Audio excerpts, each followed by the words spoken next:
to Movie 101 Review. Movie 101 is created to empower movies, movies itself. And today I have my special guest. He is a film director, no other than Mr. Austen Hamel. Let's go. Thank you for having me. Welcome, Mr. Austin. And can you please introduce more about yourself that I miss? Yes, my name's Austen Hamel. I am a independent filmmaker located in Vermont. I've started filmmaking since I was 10 years old, and I've kept the dream and the passion alive since then, having a feature film in a movie theater in Vermont, and its sequel coming back to the theater in summer of 2026.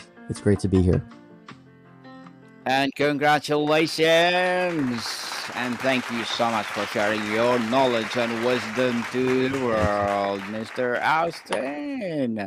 Hoping for more and more empowering Yes, films to yes, come. yes. I hope you will be the next James Cameron. That's what we push for. Yes. So today let's talk about your The Wanted Part One. The Wanted Part One, yeah, it was a little concept that I thought of in January of 2025. I didn't think much of it, didn't think it was going to be anything. And then by the end, we had a full feature premiere in the theater, the largest theater in Vermont. 150 people showed up, and it was a dream come true for me. Interesting. So The Wanted, beyond a Yeah. great plot, what is the soul or central question you're Yes. searching for in a story that makes commit years of your life to it? Yeah, such a good question. So The Wanted is a personal story.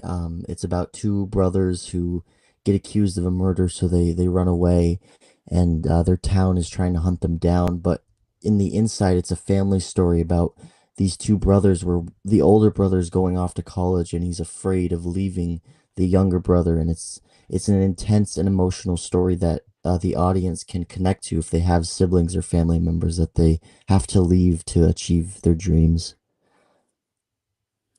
Interesting. So the first draft is often just for you. What does the process of killing your darlings, cutting beloved scenes or lines for the good of the films feel like? And how do you know what has to go? Yeah. The way I get my stories is I just listen to music and I envision I'm in the movie, and then I get different plots. And for this one, because it was such a real story, as my character I star in this film, I was going to college at this time, and my on-screen brother is my brother in real life. So like the brothers in the film are brothers in real life. So the story was very real, and it was very easy to tell how this film was going to go. Opening the film with me getting accepted into college and not knowing how to tell his younger brother, and having this built up anxiety that he's afraid that his brother will be sad, and that he feels like he's betraying his brother for leaving to do what he's destined to do. Interesting, Mr. Austin. How do you translate the tangible emotions of a script into a visual language? Can you give an example of a feeling of how do you design a scene to evoke it without dialogue? Yeah. Um, it's an emotion thing. When you open up with my character getting the acceptance letter, and you clearly, he doesn't even say anything. He's just sad. He wants this, but you can tell that he doesn't know what to do. Like he's back and forth, and when he's with his brother, and his brother's like talking about all these things that they're going to do together, and he's just sad, he's just hiding it, like he doesn't say anything. But you can tell emotionally that he is not there in the present because he's so scared of leaving his brother. What's the film wanted you wish you had made, and what does the choice reveal about your own cinematic obsessions?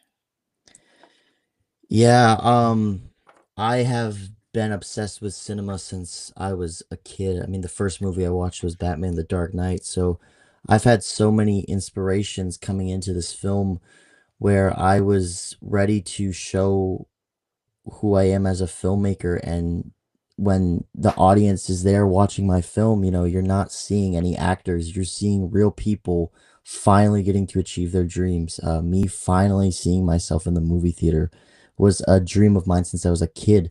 My grandma has a Facebook post saying Austen Hamel is going to be a movie star one day when I was 5 years old. And to like keep going at that rate, this movie was just a thank you to everyone that has been along this journey. The story was fictional, but the emotions were real.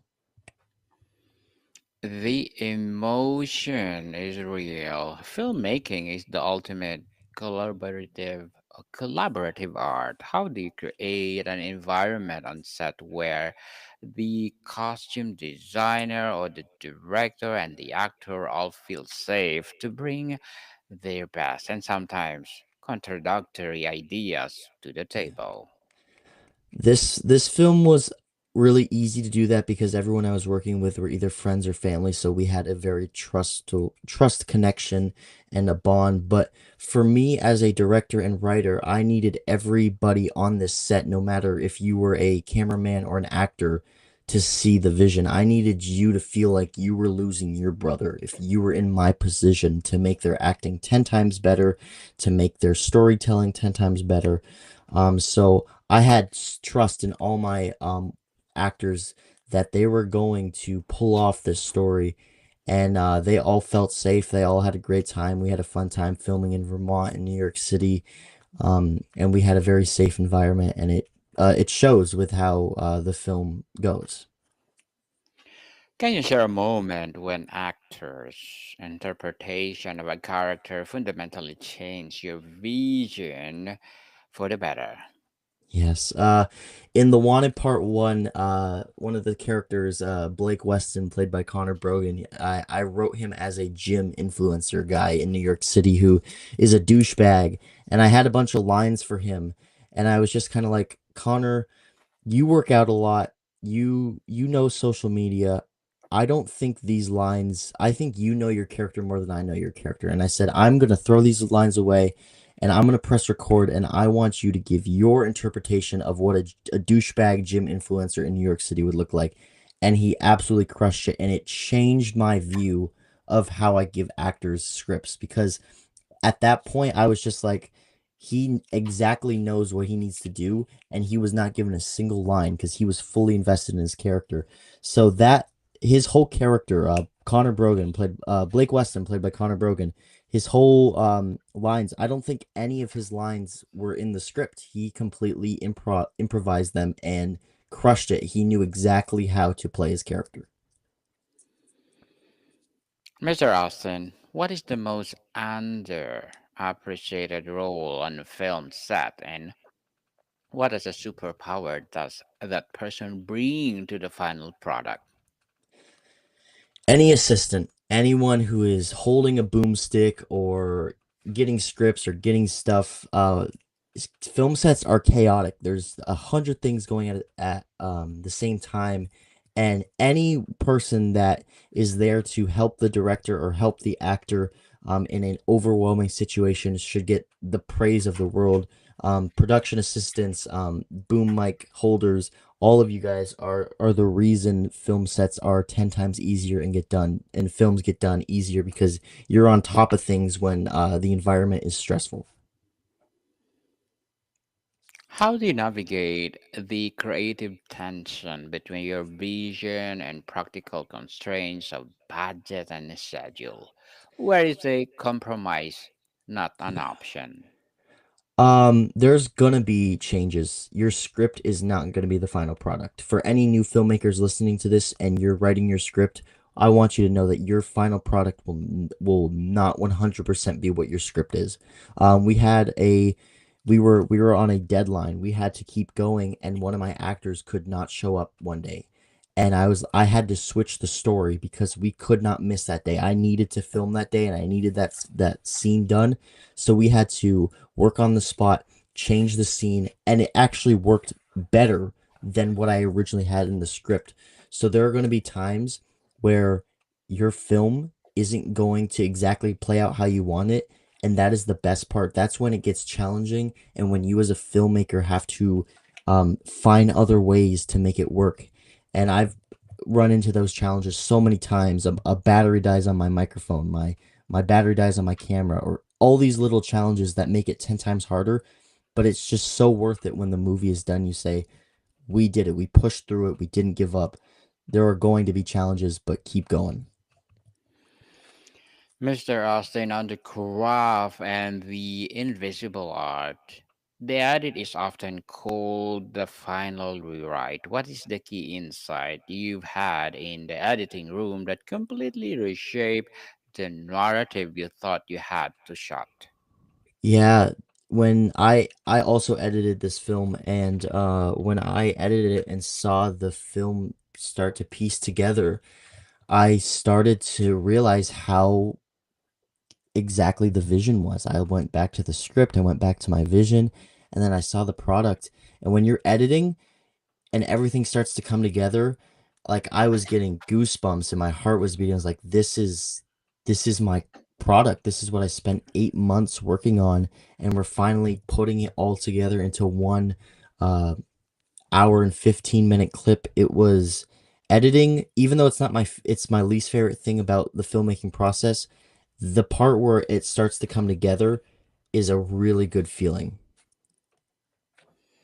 A good feeling indeed, it's priceless.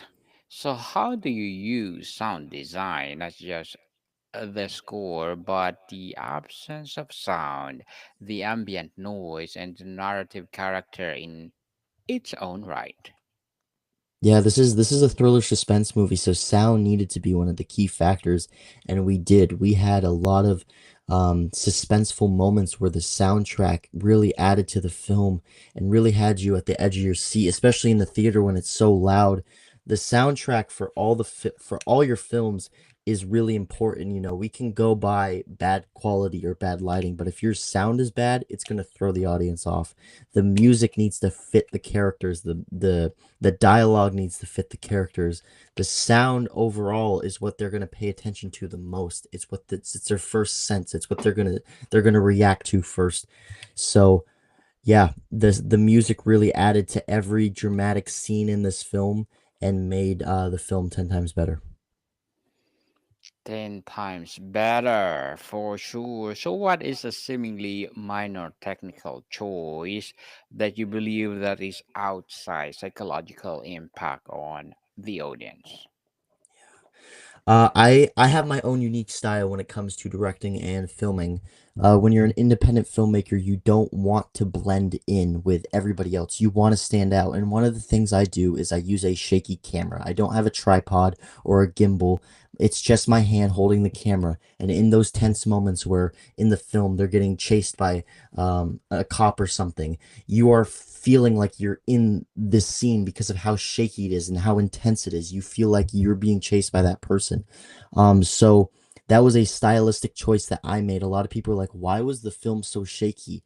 And I said, the shakiness adds to the suspense and the thrill of the film. I don't want you to come out and feel like, oh, that was just a film. I want you to feel like, oh my God, I just felt like for an hour and 15 minutes, I was getting chased by a police officer for a crime I believe I didn't commit. The shaky camera added so much to the film, and it was a stylistic choice by me. A shaky camera, just like the Blair Witch Project? Yes, yes, yes, that found footage style thing. Yes. Awesome. So, for you, what is the most difficult type of scene to direct? Is it an intimate, dialogue heavy scene, or complex action sequence, or something else entirely? As an independent filmmaker, the hardest scenes I've had to deal with are action scenes because you don't have the high flashy budget to do all these crazy effects. So in the film there's a couple fight sequences and they're probably one of the weaker things of the film because we don't have the budget to make them these epic dramatic fight sequences. So, it's just like a couple punches and it's a really repetitive thing. I think also with this film, me and Jackson being brothers and having this emotion of I'm afraid to leave Jackson and my character's afraid to leave his brother, the scenes where my character was saying I'm afraid to leave you were really hard to film because that's how I was really feeling in real life, and like it added more to the character because everyone in the audience knew that the two actors in this film are brothers in real life. So what he's saying on the screen is what I'm feeling in real life. So the close emotional scenes and the action scenes were 100% the hardest things to achieve in this film. Interesting, Mr. Austin. The landscape of film distribution has been upended. What is the greatest opportunity and the greatest casualty for filmmakers in this new streaming and on demand era? Streaming has helped, but I also believe has not helped filming in a big way. The first thing it has helped is it has given more platforms for more movies to be seen, and it has allowed people that maybe can't go to the movie theater to watch films. And it allows them to watch films after the fact and when the movie's no longer in the theater. But I think the thing that streaming is affecting is you don't have that movie experience, you know. I went to watch my film right after I got back from the theater on TV, and I was sitting there and 10 minutes in I'm back on my phone and there's so many distractions. So it's really hard as a filmmaker to sit down in my living room or my bedroom and to just watch a movie on streaming because of how it can't take you out of the real world as a theater can. How do you hold onto your creative voice and integrity when navigating the notes and pressures from studios, producers, or financiers? Yeah. There is a vision. There is when I start, there's always a vision, and there's doubters, there's challenges, but the thing that every filmmaker has to remember is you have a vision, and you have to stick with that vision, and you have to fight for that vision. Um, there was a time with this film where I was struggling to figure out how I was going to get a scene done, and I was like, maybe I just take it out, and I was like, no, this is my vision. This scene needs to be in the film. I'm gonna go back. I'm gonna work on it. I'm gonna push the scene back a couple weeks. I'm gonna figure out how this scene's gonna work. There were times where we showed up to set and I was just kind of like, I had this all planned out, but I don't really know how I'm gonna do this now. Um, Stick to your vision no matter what people say, no matter what they want. This is your opportunity to show the world what you're capable of. So prove what you're capable of. Proven, please. Prove, just like Mr. Austin doing. So, what has been your most valuable failure? A project that didn't work out as a plan, but taught you a lesson that improved all your subsequent work? A big failure of mine is I created a project in the beginning of 2023 and it didn't work. We did reshoots, we did different scripts, and it was a budget thing. It was a budget and an actor thing. You know, we were just really starting, or we were just making moves, and I just had a big vision, um, with a small budget and a small cast, and I couldn't execute the vision properly. And that was, I'm saying stick to your vision, but that was one of the few times where I didn't stick to my vision, and I completely scrapped a potential really fun film to make. Interesting, Mr. Austin. For aspiring filmmakers watching or listening right now, what is a piece of conventional wisdom about breaking in that you think it's outdated or misleading? You do not, as a filmmaker, need to go to college to make it in life. That was a thing that I was told, that was a thing that was perceived, that you as a filmmaker will go nowhere in life unless you have a college degree.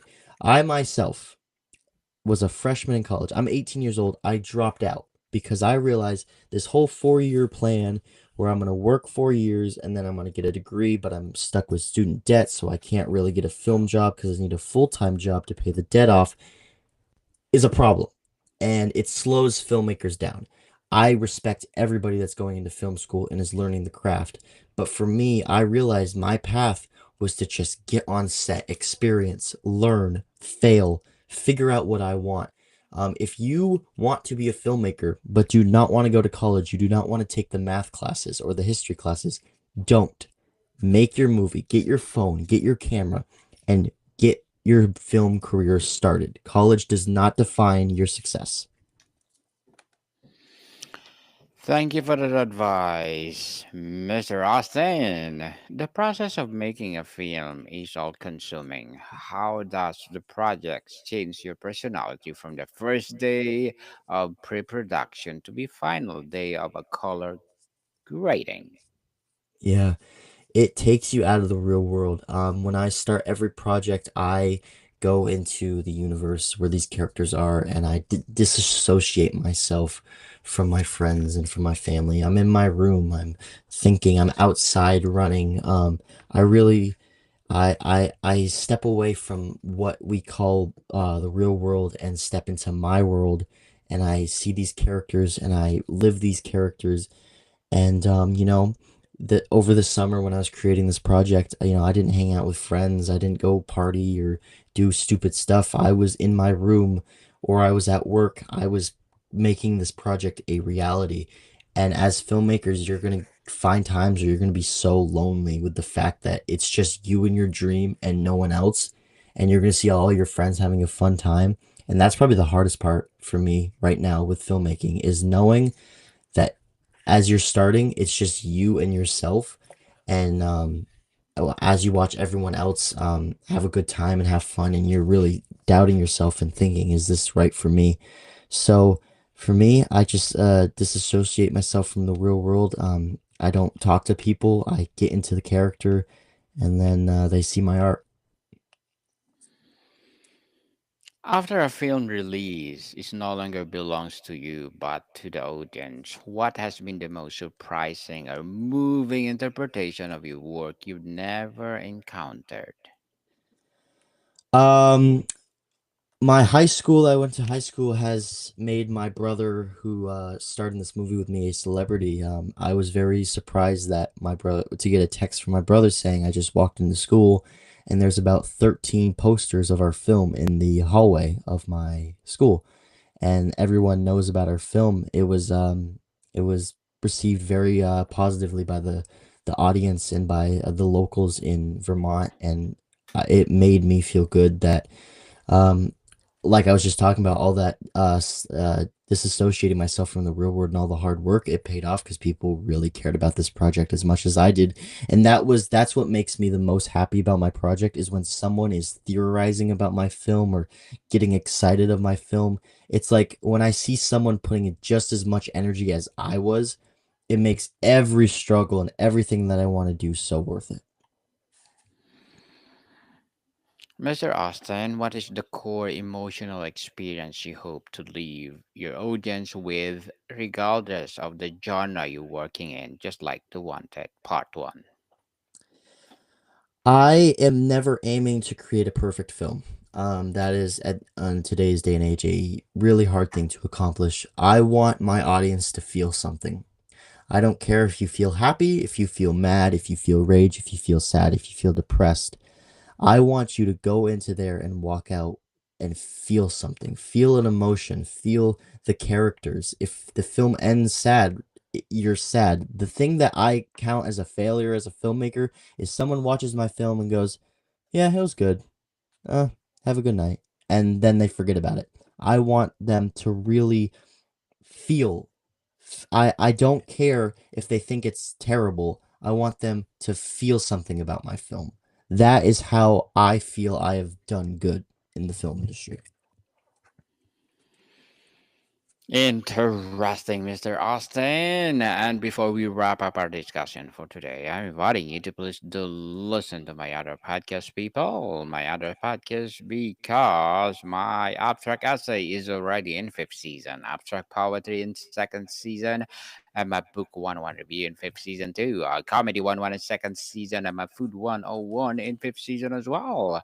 Geography 101 and fourth season, and my baby podcast Law 101 and Mental Health 101, Love Letters in third season, and Movie 101 review and Music 101 in fourth season, and Science 101 and Sex 101 in its second season. Please listen to them wherever you listen your podcast. So, Mr. Austin, finally looking beyond the world of cinema, what is a book that is profoundly influenced your storytelling philosophy or your approach to your craft?